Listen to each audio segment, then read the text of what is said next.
हमने चतुर्दश अध्याय तक कर लिए थे। आज हम करेंगे 15वां अध्याय। श्री भगवान बोलते हैं, आदि पुरुष परमेश्वर रूप मूल वाले और ब्रह्मा रूप मुख्य शाखा वाले जिस संसार रूप पीपल के वृक्ष को अविनाशी कहते हैं तथा वेद जिसके पत्ते कहे गए हैं, उस संसार रूप वृक्ष को जो पुरुष मूल सहित तत्व से जानता है वह वेद के तात्पर्य को जानने वाला है। उस संसार वृक्ष की तीनों गुणों रूप जल के द्वारा बढ़ी हुई एवं विषय भोग रूप कोंपलों वाली देव, मनुष्य और तिर्यक आदि योनि रूप शाखाएं नीचे और ऊपर सर्वत्र फैली हुई हैं तथा मनुष्य लोक में कर्मों के अनुसार बांधने वाली अहंता, ममता और वासना रूप जड़ें भी नीचे और ऊपर सभी लोकों में व्याप्त हो रही हैं। इस संसार वृक्ष का स्वरूप जैसा कहा है वैसा वहाँ विचार काल में नहीं पाया जाता, क्योंकि न तो इसका आदि है और न अंत है तथा न इसकी अच्छी प्रकार से स्थिति ही है। इसलिए इस अहंता, ममता और वासना रूप अति दृढ़ मूलों वाले संसार रूप पीपल के वृक्ष को दृढ़ वैराग्य रूप शस्त्र द्वारा काट कर उसके पश्चात उस परम पद रूप परमेश्वर को भली भांति खोजना चाहिए, जिसमें गए हुए पुरुष फिर लौटकर संसार में नहीं आते और जिस परमेश्वर से इस पुरातन संसार वृक्ष की प्रवृत्ति विस्तार को प्राप्त हुई है, उसी आदि पुरुष नारायण के मैं शरण हूँ। इस प्रकार दृढ़ निश्चय करके उस परमेश्वर का मनन और निधिध्यासन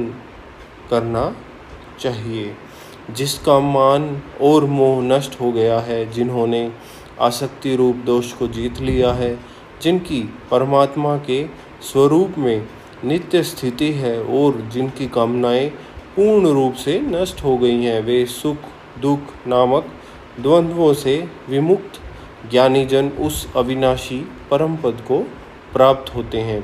जिस परम पद को प्राप्त होकर मनुष्य लौटकर संसार में नहीं आते, उस स्वयं प्रकाश परम पद को न सूर्य प्रकाशित कर सकता है, न चंद्रमा और न अग्नि ही। वही मेरा परम धाम है। इस देह में यह जीवात्मा मेरा ही सनातन अंश है और वही इन प्रकृति में स्थित मन और पांचों इंद्रियों को आकर्षण करता है। वायु गंध के स्थान से गंध को जैसे ग्रहण करके ले जाता है, वैसे ही देहादि का स्वामी जीवात्मा भी जिस शरीर का त्याग करता है, उससे इस मन सहित इंद्रियों को ग्रहण करके फिर जिस शरीर को प्राप्त होता है उसमें जाता है।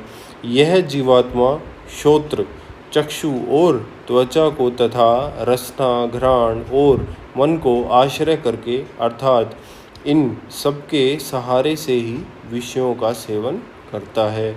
शरीर को छोड़कर जाते हुए को अथवा शरीर में स्थित हुए को अथवा विषयों को भोगते हुए को, इस प्रकार तीनों गुणों से युक्त हुए को भी अज्ञानी जन नहीं जानते।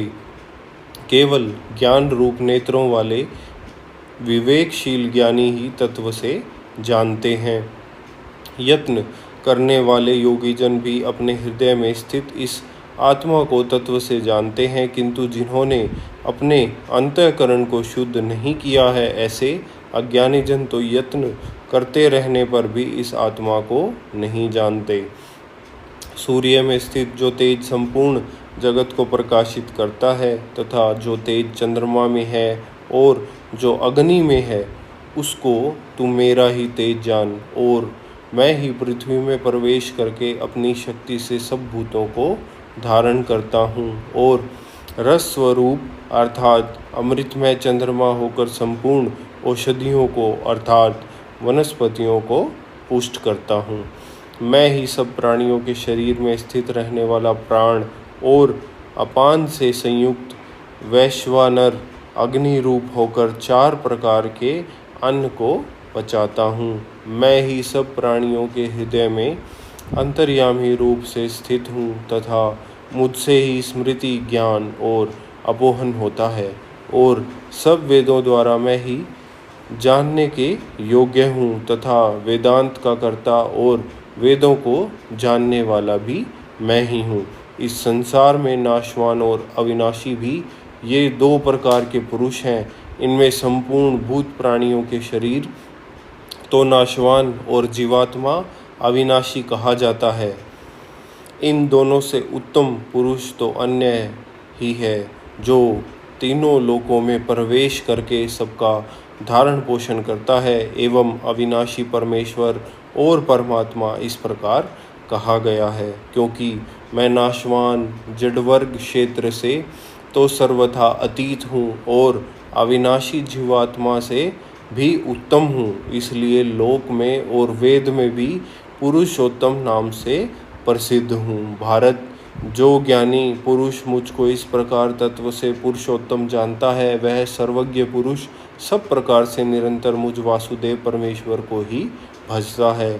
हे निष्पाप अर्जुन, इस प्रकार यह अति रहस्ययुक्त गोपनीय शास्त्र मेरे द्वारा कहा गया, इसको तत्व से जानकर मनुष्य ज्ञानवान और कृतार्थ हो जाता है।